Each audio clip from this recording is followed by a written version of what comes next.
জামাত, BNP, NCP এবং বাংলাদেশপন্থী যারা রাজনৈতিক দল আছে, মিডিয়ার যে মনোভাব, প্রশাসনের যে মনোভাব, নির্বাচন কমিশনের যে মনোভাব, তারা মনে হচ্ছে একদিকে ঝুঁকে পড়তেছে। সমতল মাঠের যে কথা বলছে সেটা নিয়ে আমাদের ট্রাস্ট ডেফিসিট তৈরি হচ্ছে, আস্থার সংকট তৈরি হচ্ছে। আমরা অনুরোধ করব আপনারা এই ভুল করেন না। এই ভুল যদি করেন তাহলে এই যে রাকিবের যে পরিণতি হয়েছিল তার সাথে খারাপ পরিণতি আপনাদের হবে। প্রধান নির্বাচন কমিশনার হিসাবে যাকে হাসিনা বানিয়েছিল সে কাজ করেন না, সময় আছে। আমরা অনুরোধ করব সবাই দায়িত্বশীল আচরণ করেন।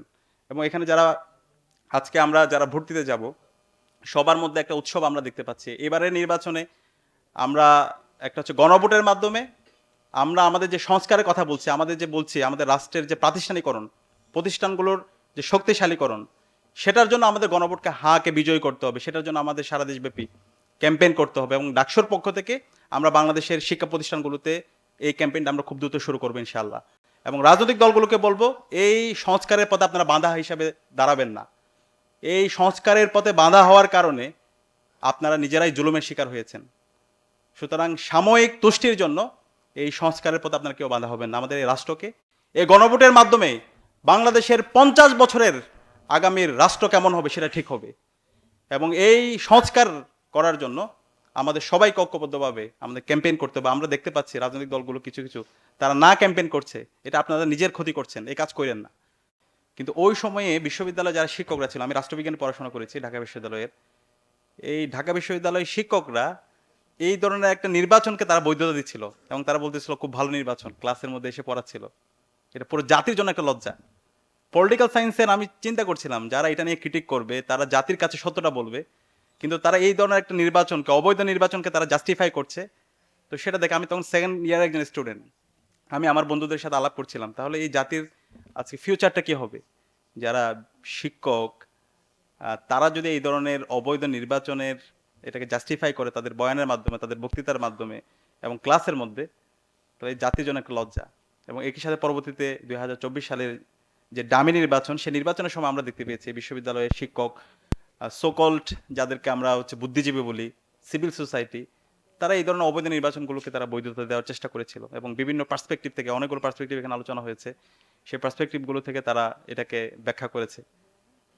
তো আমরা যারা তরুণরা আছি, আমরা এর আগে ইতিহাস পড়েছি এবং পরবর্তীতে আমরা 3 মেয়াদের যে নির্বাচন, সেই নির্বাচন আমরা দেখেছি। 14 সালে নির্বাচন বলেন, 18 সালে নির্বাচন বলেন, 24 নির্বাচন, এখানে আমরা কেউ ভোট দিতে পারিনি। তো আজকে জুলাই বিপ্লবের মাধ্যমে আজকে যুবকরা এম্পাওয়ার হয়েছে, তরুণরা এম্পাওয়ার হয়েছে। এই জুলাই বিপ্লব তরুণরা করেছে। এখন আমরা বলতে চাই এই 24 জুলাই বিপ্লব পরবর্তী আমাদের এই 26 সালে যে নির্বাচন হচ্ছে এটা অবশ্যই ফ্রি, ফেয়ার এবং ক্রেডিবল হতে হবে। এখানে ইফস অ্যান্ড বাটস চলবে না। আমরা রাজনৈতিক দলগুলোকে আহ্বান করব এবং এখানকার ইন্টারিম যারা দায়িত্বে আছে এবং নির্বাচন কমিশনকে আমরা অনুরোধ করব, এই জায়গায় কোনো ছাড় দেওয়া যাবে না। এই নির্বাচন যদি ফ্রি, ফেয়ার, ক্রেডিবল আমরা করতে না পারি তাহলে বাংলাদেশ আবার পথ হারাবে। এবং এর মাধ্যমে আমাদের এই প্রতিষ্ঠানগুলোকে শক্তিশালী করার মাধ্যমে আমাদের একটা গণতন্ত্রের স্থায়ী রূপের দিকে আমাদের প্রবেশ করতে হবে। এবং সে জায়গায় রাজনৈতিক দলগুলোকে ঐক্যবদ্ধ হতে হবে।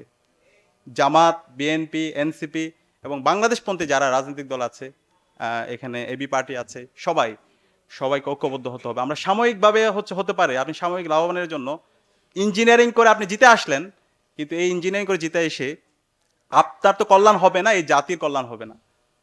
এখন বর্তমান সময়ে সবকিছু ওপেন, আমরা দেখতে পাচ্ছি কে কি করছে, কার মনোভাব কি। তো সেখানে এখনো সময় আছে। কেউ যদি আপনারা ইঞ্জিনিয়ারিং করতে চান তাহলে আপনি নিজের পায়ে নিজে কুড়াল মারতেছেন।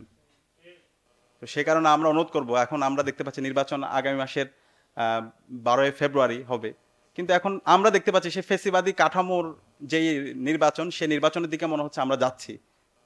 রাজনৈতিক দলগুলোর যে মনোভাব, মিডিয়ার যে মনোভাব, প্রশাসনের যে মনোভাব, নির্বাচন কমিশনের যে মনোভাব, তারা মনে হচ্ছে একদিকে ঝুঁকে পড়তেছে। সমতল মাঠের যে কথা বলছি সেটা নিয়ে আমাদের ট্রাস্ট ডেফিসিট তৈরি হচ্ছে, আস্থার সংকট তৈরি হচ্ছে। আমরা অনুরোধ করব আপনারা এই ভুল করেন না।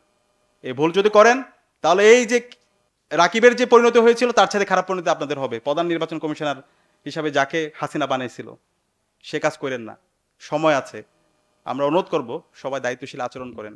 এবং এখানে আজকে আমরা যারা ভোট দিতে যাব সবার মধ্যে একটা উৎসব আমরা দেখতে পাচ্ছি। এবারের নির্বাচনে আমরা একটা হচ্ছে গণভোটের মাধ্যমে আমরা আমাদের যে সংস্কারের কথা বলছি, আমাদের রাষ্ট্রের যে প্রাতিষ্ঠানিকরণ, প্রতিষ্ঠানগুলোর যে শক্তিশালীকরণ, সেটার জন্য আমাদের গণভোটকে হাকে বিজয়ী করতে হবে। সেটার জন্য আমাদের সারা দেশব্যাপী ক্যাম্পেইন করতে হবে এবং ডাকসুর পক্ষ থেকে আমরা বাংলাদেশের শিক্ষা প্রতিষ্ঠানগুলোতে এই ক্যাম্পেইনটা আমরা খুব দ্রুত শুরু করবো ইনশাআল্লাহ। এবং রাজনৈতিক দলগুলোকে বলবো, এই সংস্কারের পথে আপনারা বাঁধা হিসাবে দাঁড়াবেন না।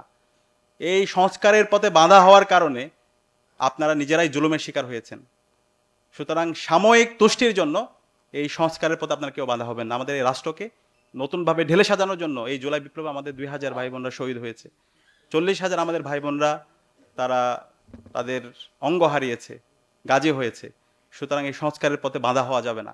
আমাদের এই প্রতিষ্ঠানগুলোকে শক্তিশালী করার জন্য আমাদের এই গণভোটকে হাকে বিজয় করতে হবে।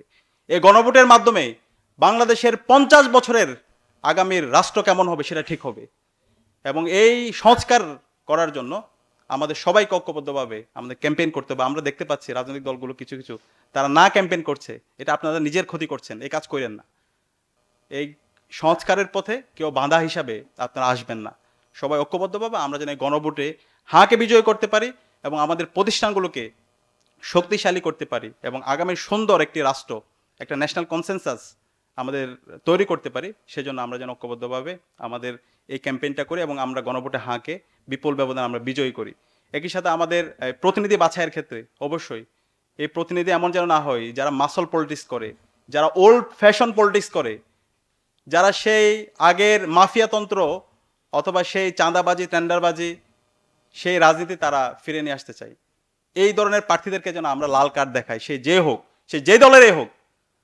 যারা আমাদের প্রার্থীরা হবে তারা তাদের অবস্থান পরিষ্কার করবে, শিক্ষা নিয়ে তাদের চিন্তা কি সেটা তারা পরিষ্কার করবে, স্বাস্থ্য নিয়ে তাদের চিন্তা কি সেটা পরিষ্কার করবে, এবং আমাদের তরুণদেরকে নিয়ে তাদের ভাবনা কি, তরুণদের এম্পাওয়ারমেন্ট করা নিয়ে তাদের ভাবনা কি, রাষ্ট্রের এই যে নতুন সংস্কৃতি কথা বলছি সেটা নিয়ে তাদের ভাবনা কি, সেটা যারাই পরিষ্কার করতে পারবে তরুণরা তাদেরকে গ্রহণ করবে।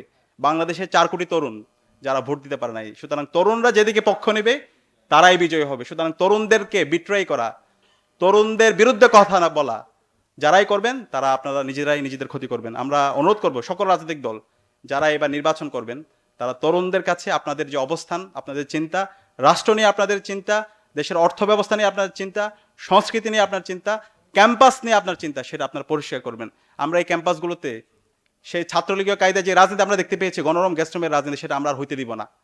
আমরা এই ক্যাম্পাসগুলোতে সেই লেজুর ভিত্তিক যে রাজনীতি, সেই রাজনীতি আমরা আর হতে দিব না। আমরা এই ক্যাম্পাসগুলোতে আমরা বিগত ফেসিবাদী আমলে যে বিশ্ববিদ্যালয় ভিসিরা যেভাবে রাজনৈতিক দলগুলোর পেছনে দৌড়িয়েছে এবং যে শিক্ষক নিয়োগ প্রক্রিয়া মাধ্যমে এখানকার মেধাগুলোকে ধ্বংস করা হয়েছে, সেটা আমরা আর হতে দিব না। সুতরাং এই ক্যাম্পাসের স্থিতি অবস্থা, ক্যাম্পাসের গণতান্ত্রিক চর্চা অক্ষুণ্ণ রাখার জন্য যারাই কমিটমেন্ট দিবে, ছাত্ররা তাদের অবস্থান, তাদের পক্ষে অবস্থান নেবে। তো আমরা আশা রাখবো এই যে নতুন আমাদের সুযোগ এসেছে, এই সুযোগটাকে আমরা কাজে লাগাবো। এই কাদা ছোড়াছুড়ি বাদ দিয়ে বাংলাদেশ প্রশ্নে আমরা ঐক্যবদ্ধ হয়ে জুলাইয়ের শহীদের আকাঙ্ক্ষার আলোকে একটি সুন্দর বাংলাদেশ বিনির্মাণ করার জন্য যে আসন্ন নির্বাচন, সেই নির্বাচনের জন্য আমরা ঐক্যবদ্ধভাবে কাজ করব, আমাদের অবস্থান পরিষ্কার করব এবং একটি ফ্রি ফেয়ার ক্রেডিবল নির্বাচনের মাধ্যমে আমরা আমাদের গণতন্ত্রের একটা স্থায়ী রূপের দিকে আমরা প্রবেশ করবো ইনশাআল্লাহ। আজকে অসাধারণ আয়োজন করার জন্য ডেমোক্রেটিক বাংলাদেশ এবং ঢাকা বিশ্ববিদ্যালয় কেন্দ্রীয় ছাত্র সংসদ সবাইকে আন্তরিকভাবে ধন্যবাদ জানাচ্ছি। সাংবাদিক বন্ধুদেরকে ধন্যবাদ জানাচ্ছি। এখানে একাডেমিশিয়ানরা এসেছে, তাদেরকে ধন্যবাদ জানাচ্ছি। আমি একাডেমিশিয়ানদেরকে আবারও বলবো, এখানে যারা এসেছেন, আমরা যখন আলোচনা করবো, আমরা একাডেমিশিয়ান অনেক ক্ষেত্রে যেটা হয় আমরা সত্যকে সত্য বলতে পারি না। আমরা অনুরোধ করব আমরা যেন সবসময় সত্যের উপর অটল থাকি। আমরা সত্য যত কঠিন হোক সেটাকে যেন আমরা সবসময় গলা জোর দিয়ে আমরা যেন বলি। তো সবাইকে অসংখ্য ধন্যবাদ জানাচ্ছি এই আয়োজনে উপস্থিত হওয়ার জন্য। আসসালামু আলাইকুম রহমতুল্লাহ।